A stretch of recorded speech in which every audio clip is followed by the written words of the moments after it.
Okay ma'am. So আজকে ক্লাসের শুরুতে যে জিনিসটা দেখাবো, দেখো গ্রাফিক্যাল রিপ্রেজেন্টেশন।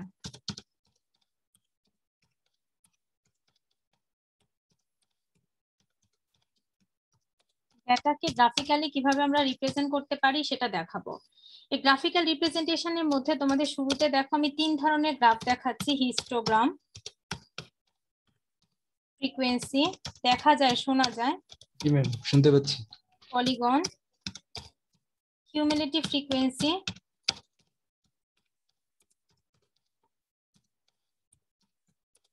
ফ্রিকোয়েন্সি কার্ভ, এর আরেকটা নাম আছে অজিভ কার্ভ। এখন খেয়াল করো, আমরা যখন হচ্ছে কার্ভ তৈরি করি, হিস্টোগ্রাম তৈরি করি, মনে করো যে কোনো ডেটা যদি আমাদের দেয়া থাকে, আমি ড্র করতে বললাম একটা, এই গ্রাফগুলো ড্র করার জন্য আমাদের সবসময় কন্টিনিউয়াস ক্লাস ইন্টারভেলের ফ্রিকোয়েন্সি ডিস্ট্রিবিউশনটা করতে হবে। মানে কি এক্সক্লুসিভ মেথড। গত ক্লাসে যে আমি তোমাদের সিটি নিয়েছি, ইনক্লুসিভে কোনো ডেটা দেয়া ছিল? ইনক্লুসিভ মেথডে ম্যাম সিটিতে তো দেয়া ছিল। জি ম্যাম। ছিল, তখন সেটাকে কি করেছো? ম্যাম এক্সক্লুসিভে এক্সক্লুসিভে নিয়ে আসছি। ম্যাম করে নিছি, কনভার্ট করে নিছি।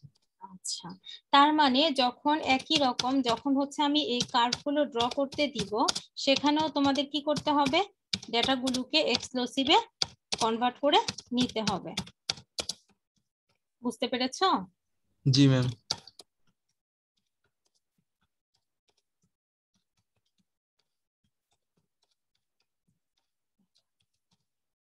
খেয়াল করো, আমি যদি কিছু ডেটা নিয়ে নিই, তারপর আমি আঁকাটা দেখাচ্ছি যে কেমন করে হচ্ছে আমরা আঁকতে পারবো।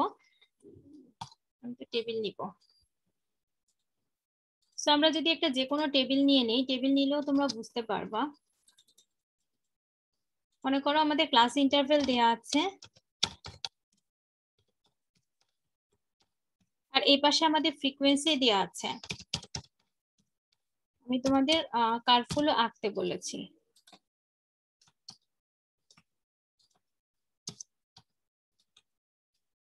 ক্লাস ইন্টারভেল মনে করো আমি 5 করে নিয়েছি, কোনো অসুবিধা আছে?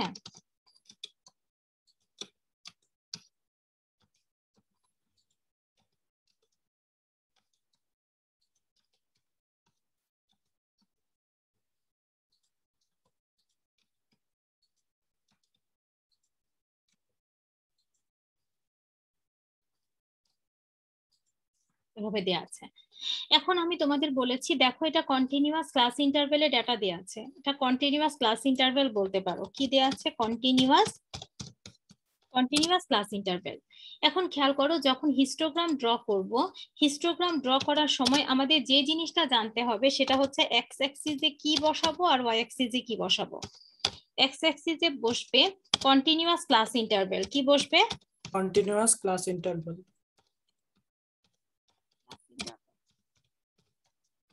আর ওয়াই অ্যাক্সিস এন্ড আরেকটা অ্যাক্সিস কি থাকে আমাদের? Y Axis. ওয়াই অ্যাক্সিসে থাকবে জাস্ট ফ্রিকোয়েন্সি। এখন আমি যদি তোমাদের এরকম গ্রুপ ডেটা না দিয়ে ডিসক্রিট ডেটা দিই, সেক্ষেত্রে কি করবা? আমরা যে এক্সক্লুসিভ করে দিব। আগে এই ফ্রিকোয়েন্সি ডিস্ট্রিবিউশনটা করে নিতে হবে, করে তারপর বাকি কাজ করতে হবে। যদি আমি ডিসক্রিট ডেটা দিয়ে দিই, মানে প্রত্যেকটা আলাদা আলাদা ডেটা, তখন ট্যালি করে ফ্রিকোয়েন্সি করে বাকি কাজ করতে হবে। এখন দেখো গ্রাফটাকে যদি আমি অ্যানোটেশন দিয়ে এঁকে দেখানোর চেষ্টা করি, এরকম একটা গ্রাফ হবে। একদম পারফেক্ট হবে না, তোমাদেরও কোনো রকম গ্রাফ পেপার ইউজ করার প্রয়োজন নাই। জাস্ট পেন্সিল, স্কেল ব্যবহার করবা, আর কি করবা? হাতে ড্র করতে হবে। কিসে? আই ক্যালকুলেশনে হাতে ড্র করবা। আমাদের কোনো রকম গ্রাফ পেপার ইউজ করার প্রয়োজন নাই। এক্স অ্যাক্সিসে কি বলেছি? কন্টিনিউয়াস ক্লাস ইন্টারভেল, মানে এই ডেটাগুলো 0 থেকে 5। তার মানে কিভাবে বসাবো? 5 পরেরটা কত? 10 পরেরটা 15 পরেরটা কত?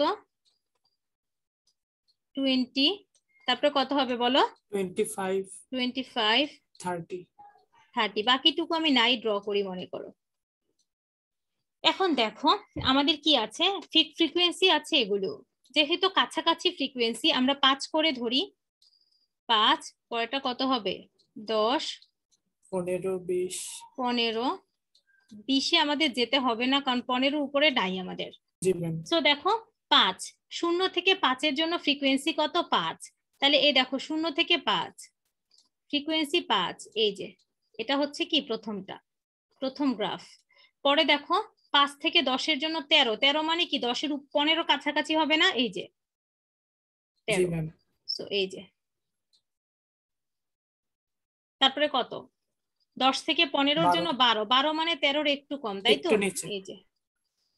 তারপরে কি বলেছে পরে 7, 7 মানে 5 এর একটু উপরে, তাই তো, এই যে 7। তারপরে কি বলেছে 8, 8 মানে কি একটু 7 এর থেকে সামান্য একটু উপরে। এই গ্রাফগুলো দেখি ক্রিকেট খেলায় নাকি দেখি না। তারপরে 25 থেকে 30 এর জন্য 5, আবার এই যে বরাবর 5। এই গ্রাফগুলো কি ক্রিকেট খেলায় দেখি? মনে করো ম্যাম বাংলাদেশের প্লেয়ারদেরই গ্রাফ মনে হচ্ছে। মনে করো 30 ওভার খেলা হয়েছে, আমরা 30 ওভার খেলে ওরা ফ্রিকোয়েন্সি মানে হচ্ছে রানগুলো, ঠিক আছে। সো 0 থেকে 5 ওভারে কত রান করেছে? 5 করেছে। 5 থেকে 10 ওভারে 13 রান করেছে। 10 থেকে 15 ওভারে কত? 12 রান। 15 থেকে 20 এর মধ্যে 7, আবার 20 থেকে 25-এ 8 রান, 25 থেকে 30-এ কত? 5 রান। সেটাকে এভাবে গ্রাফিক্যালি আমরা দেখাতে পারি। এই গ্রাফটার নাম কি? হিস্টোগ্রাম। এখন কি ড্র করা যাবে নিজেরাদের দিলে নাকি যাবে না? যাবে ম্যাম। গ্রাফ পেপার কি ইউজ করতে বলেছি নাকি বলি নাই? লাগবে না ম্যাম, লাগবে না, গ্রাফ পেপার হাতে আঁকবা। পরে আরেকটা কার্ভ আছে, সেটার নাম হচ্ছে ফ্রিকোয়েন্সি পলিগন। কি নাম? Frequency polygon. ফ্রিকোয়েন্সি পলিগনে এক্স অ্যাক্সিস বরাবর হবে কন্টিনিউয়াস ক্লাস ইন্টারভ্যালের মিড ভ্যালু। কি হবে? Mid values. Mid values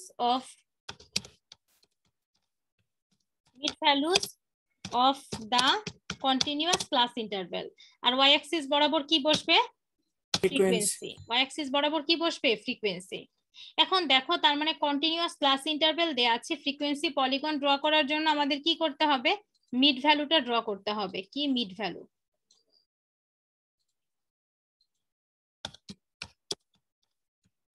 mid value. এখন দেখো মিড ভ্যালু যদি ড্র করি 0 থেকে 5, তার মানে এটার অর্থে 0 আর 5 কে যোগ করে 2 পয়েন্ট, শ্রেণী ব্যবধান 5 করে পরেরটা কত হবে? 7.5, 12.5, 17.5, পরেরটা কত হবে? 22.5, পরেরটা কত হবে? 27.5। এখন আমাদের বলেছে যে এক্স অ্যাক্সিস বরাবর হবে কন্টিনিউয়াস ক্লাস ইন্টারভ্যালের মিড ভ্যালু, আর ওয়াই অ্যাক্সিস বরাবর কি বসবে? ফ্রিকোয়েন্সি। সো আমরা বসাই যদি একইভাবে যদি ড্র করার চেষ্টা করি, আমি এক্স অ্যাক্সিস, এটা কি ওয়াই অ্যাক্সিস। খাতায় যখন তোমরা কলম দিয়ে বা পেন্সিল দিয়ে আঁকবে ভালো হবে, কারণ অ্যানোটেশনে তো হাত কাঁপে, তোমাদের নিশ্চয়ই হাত কাঁপবে না। তো প্রথমে দেখো কি আছে, আমাদের বলেছে কন্টিনিউয়াস ক্লাস ইন্টারভ্যালে মিড ভ্যালু, মানে এক্স অ্যাক্সিসে এই মানগুলো বসাবো। বসালে কি হবে দেখো তো, প্রথমটা কত? 2.5, পরেরটা কত? 7.5, 12.5, পরেরটা হবে 12.5, 17.5। এইটুকুই আমি করে দেখাই। পরেরটা হবে কি? 22.5। একটা পয়েন্ট আমি করিনি। আর ফ্রিকোয়েন্সি গুলো এখানে বসিয়ে নাও। 5 করে ধরি, ওয়াই অ্যাক্সিসের শ্রেণী ব্যবধান 10, এটা কত? 15 উপরে ডেটা নাই আমাদের। সো দেখো 2.5 এর জন্য ফ্রিকোয়েন্সি কত? 5। সো এখানে আমাদের একটা ডট হবে। 7.5 এর জন্য কত? 13, 13 মানে কি 15-র কাছাকাছি, এই যে 13 দেখছো। পরে 12.5 এর জন্য 12, 12 মানে আর একটু 13-র একটু কম, তাই তো? তারপরে দেখো 17.5 এর জন্য 7, 7 মানে 5-এর একটুখানি উপরে এখানে। তারপরে কি আছে? 22.5 এর জন্য আর একটু উপরে, তার মানে আমি যদি এখানে 7 ধরি, 7-এর এই সামান্য একটু উপরে, তাই তো? এখন জাস্ট আমরা এই ডটগুলোকে অ্যাড করে দিব, এটার সাথে এটা, এখানে এটা, এরপরে এটা, এরপরে এটা। এভাবে কি দেখায় ক্রিকেট খেলায়? উইকেটের পতনগুলো দেখায়।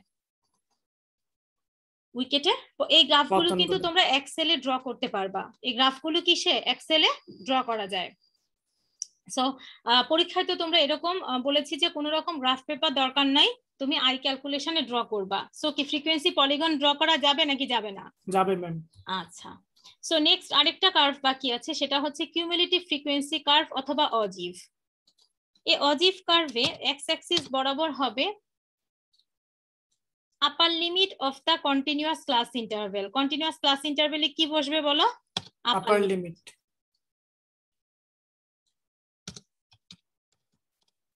আর ওয়াই অ্যাক্সিস বরাবর হবে কিউমুলেটিভ ফ্রিকোয়েন্সি। কি ফ্রিকোয়েন্সি? Cumulative frequency. সো যদি আমরা বসাই তাহলে দেখো আপার লিমিট আমরা নিয়ে নিতে পারবো, কিন্তু আমাদের কিউমুলেটিভ ফ্রিকোয়েন্সিটা তৈরি করে নিতে হবে। সো অজিভ কার্ভ ড্র করার জন্য কিউমুলেটিভ ফ্রিকোয়েন্সিটা করে নাও।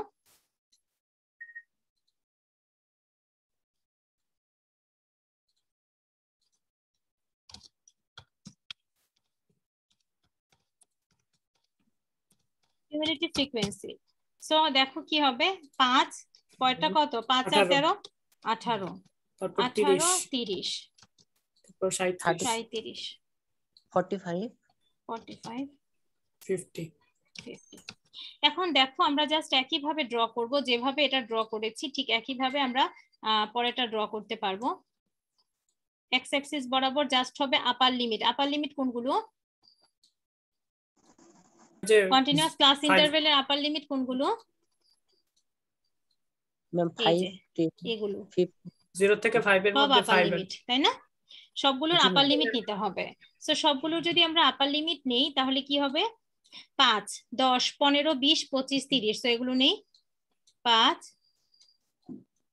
10 15, 15। এটা জাস্ট হচ্ছে আঁকা তোমাদের দেখানোর জন্য, একদম এক্সাক্ট হচ্ছে না আমার পিকচার গুলো, তোমাদের জাস্ট শেখানোর জন্য। 25। আরো একটা ঘর আছে আমি আঁকলাম না। দেখো কিউমুলেটিভ ফ্রিকোয়েন্সি গুলো খেয়াল করো, ডিফারেন্স একটু বেশি, তাই আমি 10 করে নিব। কত করে নিব? 10। কত হবে? 10 20। মনে আছে ছোটবেলা ছক কাগজে প্রতি 4 বর্গ সমান 1 একক ধরি, এরকম করে আসছে না ছোটবেলা? চোখ ধরে যেত করতে। হ্যাঁ, সেসব আমাদের করার দরকার নাই এখন, আমরা এগুলো আই ক্যালকুলেশন দিয়ে করব। 50। এখন জাস্ট কি করতে হবে, এক্সেল একটা টেবিল করলে গ্রাফ আঁকা যায়। হ্যাঁ আঁকা যায়। সো দেখো যে কি হচ্ছে আমাদের আপার লিমিট। আপার লিমিট 5 এর জন্য কত? 5। সো 5 মানে কি 10 এর হাফ, এখানে একটা পয়েন্ট হবে। তারপরে 10 এর জন্য কত? 18। 18 মানে কি যে 20 এর কাছাকাছি একটা পয়েন্ট হবে। তারপরে কি বলেছে? 15 এর জন্য 30। 30 তো আমাদের আছে, এই বরাবর একটা পয়েন্ট হবে। তারপরে কত হবে? 20 এর জন্য কত? 37। 37 মানে আমাদের এই 40 এর এই বরাবর, 40 এর থেকে কম। তারপরে কত আছে? 25। 25-এ কত হবে? 45। 45 মানে কি 40 আর 50 এর হাফ, এই জায়গায়। সো গ্রাফটা কেমন হবে? এই যে যোগ করে দিবা। এটা দিয়ে কি দেখায় বলো তো? Total run. টোটাল কি দেখায়? ম্যাম রানটা যে পুরো রানটা দেখায়, 50 ওভারে কত রান হয়েছে, কত রান হয়েছে, এবং দুইটা ইয়ের কম্পারিজনও দেখায় দুটো টিমের, যে বাংলাদেশ টিমের রানের গ্রাফটা কিভাবে গিয়েছে, পার্থক্যটা দেখ। হ্যাঁ, তখন আমরা ইজিলি বুঝতে পারি যে ওদের এই এই জায়গায় গিয়েছে, এই জায়গায় উইকেট গুলো পড়েছে। সো এইভাবে আমরা অজিভ কার্ভটাও তৈরি করতে পারবো। সো এই 3টা কার্ভ তোমাদের দেখালাম আমি। এগুলো হাতে হাতে আঁকলেই হবে, কলম দিয়ে খাতায় সরাসরি আঁকবা, আই ক্যালকুলেশন দিয়ে কোনো রকম গ্রাফ পেপারের প্রয়োজন নাই। এখন যে এই পর্যন্ত ছিল আমাদের হচ্ছে তোমাদের আগের পড়াশোনা, আমার একটু গ্রাফটা বাদ চলে গিয়েছিল। এখন যে জিনিসটা দেখাবো তোমাদের নতুন একটা চ্যাপ্টার, সেটা হচ্ছে মোমেন্টস।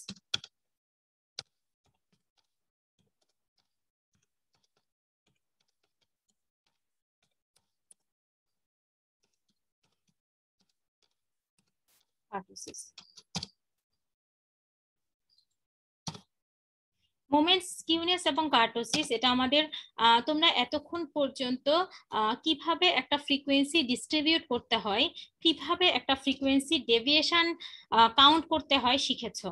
এখন আমরা দেখব এই ডিস্ট্রিবিউশনটার নেচার কিভাবে গ্রাফিক্যালি দেখানো যায়। এখন মোমেন্টস যখন পড়ব, মোমেন্টস হচ্ছে আমাদের 2 টাইপ, একটা হচ্ছে র মোমেন্ট,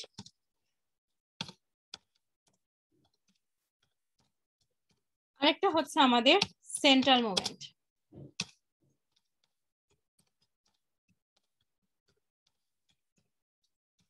র মোমেন্ট, আরেকটা কি সেন্ট্রাল মোমেন্ট। এখন যখন র মোমেন্ট তুমি শিখবে তখন দেখো র মোমেন্ট এবং সেন্টার মোমেন্টের মধ্যে আমাদের বেসিক একটা পার্থক্য আছে। এটা হচ্ছে আমাদের একদম তোমাদের মিডের লাস্ট চ্যাপ্টার।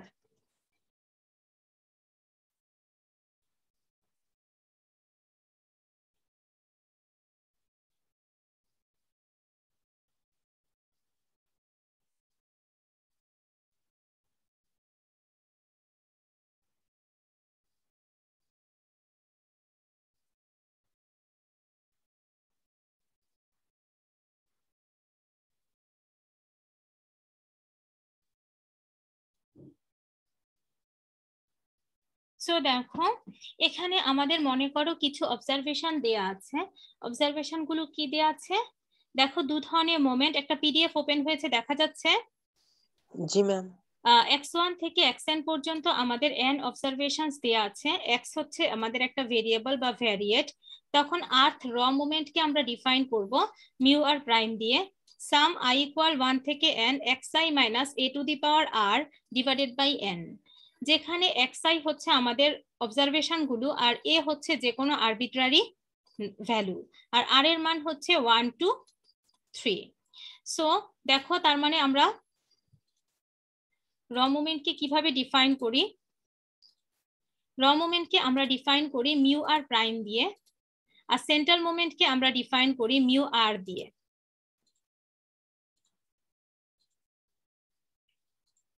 সো দেখো আমরা নরমালি হচ্ছে মিউটা এভাবে জানি, ফিজিক্সে আমরা মিউটা ব্যবহার করি বেশি। Mu r prime equal, summation of i। এটাও কিন্তু আমাদের এক ধরনের এভারেজ। সামেশন কি হবে? i ইকুয়াল 1 থেকে n কত xi মাইনাস a, দেখো a to the power r r divided by r। xi হচ্ছে আমাদের অবজারভেশন গুলো, xi minus a to the power r divided by কত বলো n। যেখানে খেয়াল করো আমরা জানি যে a হচ্ছে আরবিট্রারি ভ্যালু, a কি এনি আরবিট্রারি ভ্যালু, আর r এর মান যে কোনো নাম্বার, কি নাম্বার? Positive integer. এখন মনে করো যে আমাদের r এর মান যদি 1 হয়, তখন সেটা হয়ে যাবে কি ফার্স্ট র মোমেন্ট। কি হয়ে যাবে? r এর মান 1 হলে হবে এটা ফার্স্ট র মোমেন্ট, 2 হলে সেকেন্ড র মোমেন্ট। সো r এর মান যখন 1 হবে তখন মিউ 1 প্রাইম কি হবে? ফার্স্ট। এই যে r এর মান তখন হয়ে যাবে 1, আর যখন r এর মান আমরা 2 বসাবো তখন হয়ে যাবে সেকেন্ড মিউ 2 প্রাইম। একইভাবে এখানে এটা কি হয়ে যাবে? স্কয়ার হয়ে যাবে। যদি 3 হয় তখন থার্ড র মোমেন্ট, 4 হলে ফোর্থ র মোমেন্ট। এখন এই র এর সাথে সেন্ট্রালের পার্থক্য হচ্ছে এখানে দেখো প্রত্যেকটা xi থেকে আমি a বাদ দিচ্ছি, a হচ্ছে যে কোনো আরবিট্রারি ভ্যালু, আর সেন্ট্রাল মোমেন্টে প্রত্যেকটা অবজারভেশন থেকে আমরা বাদ দেই x বার কি আমাদের অ্যারিথমেটিক মিন। তখন আর মিউ আর প্রাইম হবে না, আমাদের কি হয়ে যাবে তখন? মিউ আর। তখন মিউ আর প্রাইম হবে না, শুধু হবে মিউ আর। এবং এখানে প্রত্যেকটা এ বাদ দিচ্ছ না তুমি, তখন এ বাদ দিবে না, এ বাদ দিবে কি এক্স বার। এটা হচ্ছে কি বলো? এক্স বার কি আমাদের অ্যারিথমেটিক মিন, আমরা সবাই জানি। সো মিনের সাপেক্ষে যে মোমেন্টটা হয় সেটার নাম কি? Central moment. মিনের সাপেক্ষে যে মোমেন্টটা হচ্ছে সেটা কি? Central moment. দেখো মিন বাদ দিচ্ছি, আর যদি আমাদের ইয়ের সাপেক্ষে মোমেন্ট হয় সেটা কি হবে? ফার্স্ট। যে কোনো আরবিট্রারি ভ্যালুর সাপেক্ষে যে মোমেন্ট হয় সেটাকে বলা হবে কি মোমেন্ট? র মোমেন্ট। আর মিনের সাপেক্ষে যে মোমেন্ট হবে সেটাকে বলা হয় কি? Central moment. কি মোমেন্ট? Central moment. সো একইভাবে যদি আমরা আর এর মান 1 বসাই তখন ফার্স্ট সেন্ট্রাল মোমেন্ট, আর এর মান যদি 2 বসাই তখন সেটাকে বলা হবে কি? Second central moment. এটা হয়ে যাবে কি তখন মিউ 2। এটা কি? সো বোঝা গেছে। এখন খেয়াল করো তো একটা জিনিস, এই জিনিসটা কি তোমরা চিনো? বলো তো এই ফর্মুলাটা কি চিনো? ম্যাডাম করিয়েছি, কে বলতে পারবা? সেকেন্ড সেন্ট্রাল মোমেন্টের সূত্রটা কার সাথে মিল আছে? স্কয়ার্ড ডেভিয়েশনের এভারেজ কি বলা হয়? এর সাথে যদি আমি ফ্রিকোয়েন্সি দিয়ে দেই, এখানে তো আমি ফ্রিকোয়েন্সিটা দেই নাই, গ্রুপ ডেটার ক্ষেত্রে অবশ্যই এখানে ফ্রিকোয়েন্সি থাকবে। তখন কি এটা কি এই সূত্রটা কার? বলতে পারলা না কেউ? Variance sigma square. Of variance. হ্যাঁ মনে পড়েছে? জি ম্যাম।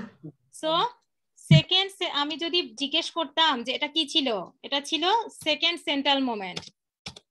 তার মানে সেকেন্ড সেন্ট্রাল মোমেন্ট যে কথা, আমাদের ভ্যারিয়েন্স কি একই কথা না? জি ম্যাম, কারণ পাওয়ার 2 এটা কি ভ্যারিয়েন্স এক জিনিস নাকি পৃথক জিনিস? এফআই তো আছে এটাই। এফআই তো সব জায়গায় থাকতে পারে, যদি তুমি গ্রুপ ডেটা নাও সব সময় তো ফ্রিকোয়েন্সি গুণ হতে পারে। জি ম্যাম। আর এটা কি হবে মনে করো, এখানেও যদি আমাদের গ্রুপ ডেটা দেয়া থাকে, মনে করো গ্রুপ ডেটা আছে F of I, first central মোমেন্টের মানটা কত বের হবে? করো তো, এটাকে ভেতরে গুণ করে 2 ভাগ করতে পারি না আমরা? পাওয়ার তো উপরে মাত্র 1 আছে, গুণ করো তো, গুণ করে 2 ভাগ করলে কি হবে? Summation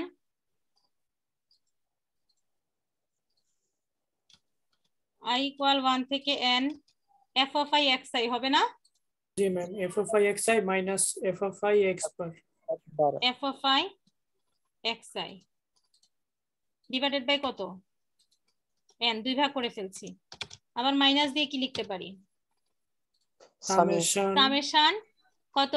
f of i x bar by n summation i equal 1 থেকে n f of i x bar by n by কত?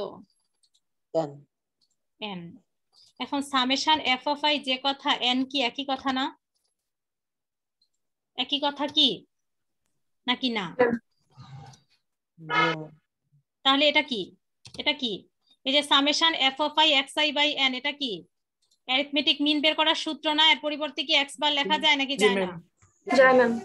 হ্যাঁ।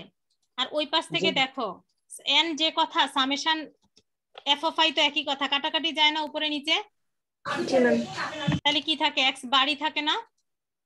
জি ম্যাম। এখন x বার কাটা গেলে কি হয়? 0 0। তার মানে ফার্স্ট সেন্ট্রাল মোমেন্টের মান কত? অলওয়েজ 0। ফার্স্ট সেন্ট্রাল মোমেন্টের মান অলওয়েজ কি 0। আর সেকেন্ড সেন্ট্রাল মোমেন্ট মানেই হচ্ছে আমাদের কি ভ্যারিয়েন্স। এগুলা কিন্তু কাজে লাগবে অঙ্ক করতে, একটু পরে কাজে লাগবে অঙ্ক করতে।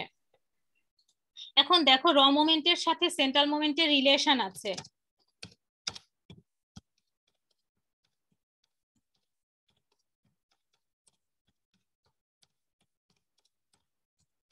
ম্যাম আমরা অনলি মোমেন্ট বলবো কোনটাকে? Only moment? অনলি মোমেন্ট বলবা কি কাকে? অনলি মোমেন্ট বলে কিছু নাই, পুরোটাই হচ্ছে সেন্ট্রাল মোমেন্ট। এটা তুমি মোমেন্ট 1 হতে পারে, 2 হতে পারে, 3 হতে পারে। সো নরমালি যখন তোমাকে মোমেন্ট জিজ্ঞেস করবো তুমি ইন জেনারেলি বলবে। ও আচ্ছা আচ্ছা, বুঝতে ইন পেরেছি। জেনারেল যেটা, সেটাই হচ্ছে ইন জেনারেল মোমেন্ট। সাধারণভাবে মোমেন্ট বলতে এটা বোঝায়। সো দেখো রিলেশন বিটুইন র মোমেন্ট এবং সেন্ট্রাল মোমেন্ট। র মোমেন্ট এবং সেন্ট্রাল মোমেন্টের মধ্যে কিছু রিলেশন আছে, দেখো এই শীটটা আমি তোমাদের প্রোভাইড করে দিব। সো দেখো এই যে ফ্রিকোয়েন্সি যদি থাকে তখন এভাবে ফ্রিকোয়েন্সিটা গুণ হয়ে যায়। এই যে রিলেশনটা, রিলেশনের মধ্যে আমি প্রথমেই দেখেছি যে ফার্স্ট সেন্ট্রাল মোমেন্টের মানটা কি হয়? এই যে ফার্স্ট সেন্ট্রাল মোমেন্টের মান 0 হয়।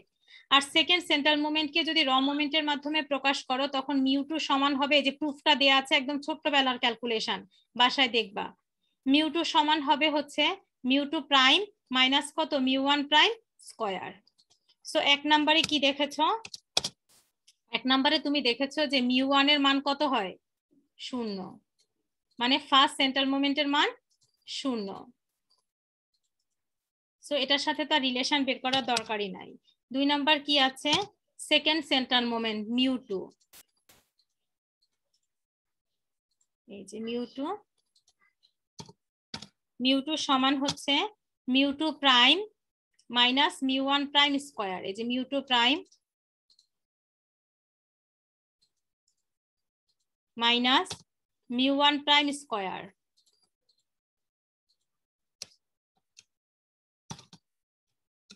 এই যে দেখো মিউ1 প্রাইম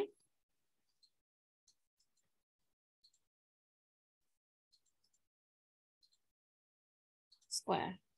সো কি বলতে পারো এখান থেকে, কি বলতে পারো, মিউ2 সমান হচ্ছে, এই যে মিউ2 সমান হচ্ছে মিউ2 প্রাইম মাইনাস মিউ1 প্রাইম স্কয়ার। এটাকে যদি আমি ল্যাঙ্গুয়েজে বলি দ্যাট ইজ কি বলতে পারি, সেকেন্ড সেন্ট্রাল মোমেন্ট সমান কি সেকেন্ড র মোমেন্ট। প্রাইম মানে এগুলো র মোমেন্ট মাইনাস কত ফার্স্ট র মোমেন্টের স্কয়ার, তাই না? জি ম্যাম।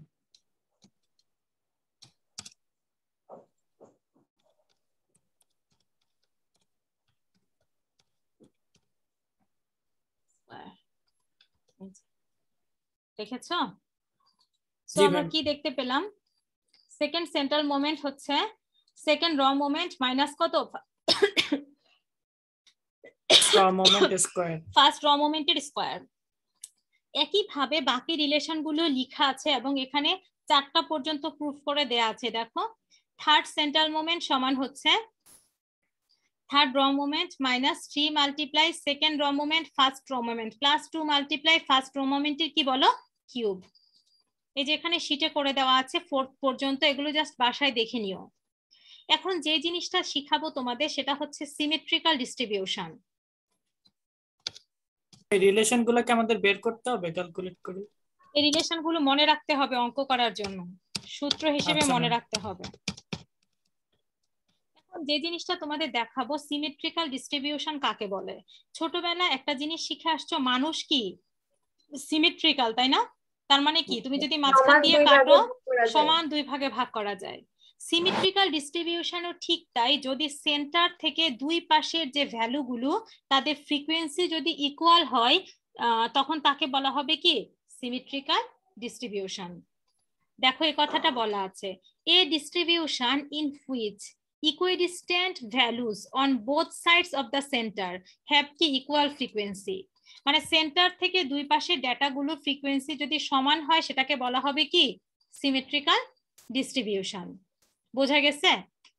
এখন সিমেট্রিক্যাল ডিস্ট্রিবিউশনকে ফোল্ড করা যাবে, মানুষকে কিরকম ফোল্ড করা যায় না, মানে সমান পার্ট কিন্তু পাও, হ্যান্ড কিডনি বলো লেগ বলো হেড বলো সবই কি সিমেট্রিক্যাল। ঠিক তেমনি সিমেট্রিক্যাল ডিস্ট্রিবিউশনকে তুমি ফোল্ড করতে পারো সেন্টার থেকে, এটা দেয়া আছে দেখো। In fact a distribution is symmetrical if it's curve when folded at the center। Centre থেকে যদি কার্ভটাকে ফোল্ড করো টু হ্যাভস কোয়েনসাইড। দেখছো প্রেসার লো হয়ে গেছে মনে হয়, আমার কথায় জড়তা আসতেছে। তার মানে এই দুই পাশের কার্ভটা কি হবে কোয়েনসাইড হবে, একটা আরেকটার সাথে মিলে যাবে। পরে দেখো এই সিমেট্রিক্যাল ডিস্ট্রিবিউশনের কিছু প্রপার্টি আছে। কি আছে? কিছু প্রপার্টি আছে। নাম্বার 1, এই প্রপার্টি গুলো কিন্তু মনে রাখতে হবে। নাম্বার 1 প্রপার্টি কি বলতো, মিন মিডিয়ান মোড তিনটাই সমান হবে। কেন বলেছি ফোল্ড করা যাবে না বলেছি? তার মানে সবগুলো কি হবে সমান হবে। আরেকটা প্রপার্টি আছে দেখো, এই যে থার্ড কোয়ার্টাইল থেকে যদি মিডিয়ান বাদ দাও আর মিডিয়ান থেকে যদি ফার্স্ট কোয়ার্টাইল বাদ দাও ভ্যালু দুটো সমান হবে। কি হবে? থার্ড কোয়ার্টাইল থেকে কি বাদ দিবা? মিডিয়ান। Q3 থেকে বাদ দিবা মিডিয়ান, আর মিডিয়ান থেকে বাদ দিবা কি ফার্স্ট কোয়ার্টাইল। তাহলে ভ্যালু দুটো কি হবে সমান হবে। 3 নম্বরে আরেকটা আছে আমাদের, আরো প্রপার্টি আছে। 3 নম্বর প্রপার্টিতে কি বলেছে, সব অড যে সেন্ট্রাল মোমেন্ট গুলো এগুলো কি হয়ে যাবে ভ্যানিশ হয়ে যাবে। অড যতগুলো সেন্ট্রাল মোমেন্ট আছে অড কোনগুলো μ1 সিমেট্রিক্যাল ক্ষেত্রে। কেন অড গুলো ভ্যানিশ হবে বলো তো? দ্বিপার্শ্বীয় বললাম না যে এটা সিমেট্রিক্যাল। তার মানে অড গুলো কি এখানে থাকবে না, যেগুলো ইভেন সেগুলোই থাকবে। μ3 তারপরে কি μ5 সবগুলো কি হয়ে যাবে বলো? সবগুলো ভ্যানিশ হয়ে যাবে, হয়ে যাবে। এই তিনটা আমি প্রপার্টি লিখে দিলাম, আরো কিছু প্রপার্টি এই শীটে আছে, পড়ে নিবা। এখন একটা ডিস্ট্রিবিউশন তো সিমেট্রিক্যাল নাও হতে পারে, তাই না? তখন সেটাকে বলা হবে স্কিউনেস। সেটাকে বলা হবে কি? স্কিউনেস বা অ্যাসিমেট্রিক্যাল ডিস্ট্রিবিউশন। তার মানে যে ডিস্ট্রিবিউশনটা সিমেট্রিক না তাকে বলা হবে কি? স্কিউনেস। তার মানে স্কিউনেস মানে কি? Skewness means lack of symmetry. কি বলা হবে? Lack of symmetry. স্কিউনেস দেখছো কতগুলো এস আসতেছে, মিন্স ল্যাক অফ সিমেট্রি। তার মানে কি? সিমেট্রির অভাব। তার মানে a distribution which is not symmetrical is called কি বলো? Skew symmetrical distribution. এই যে স্কিউনেস দুই ধরনের হবে।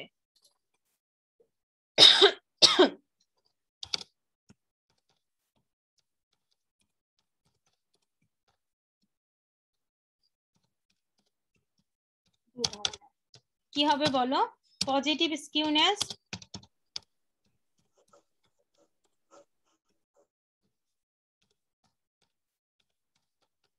তারপরে কি? Negative skewness. এখন দেখো তো সিমেট্রি কি বলেছি? মিন মিডিয়ান মোডের মান সমান হবে। তার মানে স্কিউনেস মানে কি? মিন মিডিয়ান মোডের মান সমান হবে না।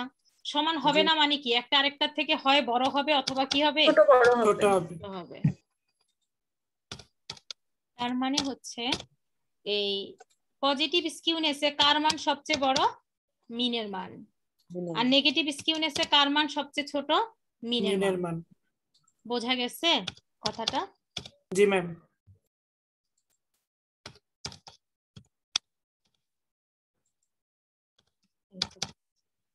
এই দুই ধরনের স্কিউনেস আমরা দেখতে পাই, পজিটিভ এবং নেগেটিভ স্কিউনেস। এখন দেখো এই যে দেয়া আছে পজিটিভ স্কিউনেস, তার মানে মিনের মান সবচেয়ে বড় মানে কি? আমরা যদি মাঝখানে এই গ্রাফগুলো খেয়াল করো, এই যে পজিটিভ স্কিউনেস সবচেয়ে মাঝখানে যদি আমরা মোডকে চিন্তা করি, কেন মোডকে মাঝখানে চিন্তা করব বলতো? মোড মানে কি? ম্যাক্সিমাম ফ্রিকোয়েন্সি অকার্স, তাই না? সো মোডকে আমরা এই যে মিডলে চিন্তা করেছি, একদম সেন্টার হচ্ছে মোড। পজিটিভ স্কিউনেসে সবচেয়ে বেশি ভ্যালু কোন দিকে থাকবে? মিনের দিকে। মিনের দিকে। কোন দিকে? লেফট সাইডে সবচেয়ে বেশি মান থাকবে, রাইট সাইডে। এই দেখো রাইট সাইডে লঙ্গার টেল থাকবে। আর নেগেটিভ স্কিউনেসে লঙ্গার টেলটা কোন দিকে থাকবে? মোডের দিকে। লেফট সাইডে। মোডের কোন দিকে? লেফট সাইডে। এই উপরের ফিগার দুইটা অ্যাকুরেট। যখন আমি এঁকেছি তখন এই দুটো ফিগার হচ্ছে অ্যাকুরেট। এই যে এই দুটো পরে আঁকা, এই দুটোর থেকে উপরের ফিগার দুটো অ্যাকুরেট বেশি, মানে হাত নড়ে গেছে আর কি। বুঝতে পেরেছো? সো এই দুই ধরনের স্কিউনেস আছে। আগামীকালের ক্লাসে আমি তোমাদের শিখাবো যে কিভাবে স্কিউনেসকে মেজার করতে হয়, কিভাবে কার্টোসিসকে মেজার করতে হয়। ঠিক আছে? এই পর্যন্ত আজকের ক্লাসে থাকলো, এটুকু দেখবা বাসায়। ঠিক আছে? পড়বা। এটা যেহেতু লাস্ট চ্যাপ্টার, আগামীকালই আমাদের এই চ্যাপ্টারটা শেষ হয়ে যাবে।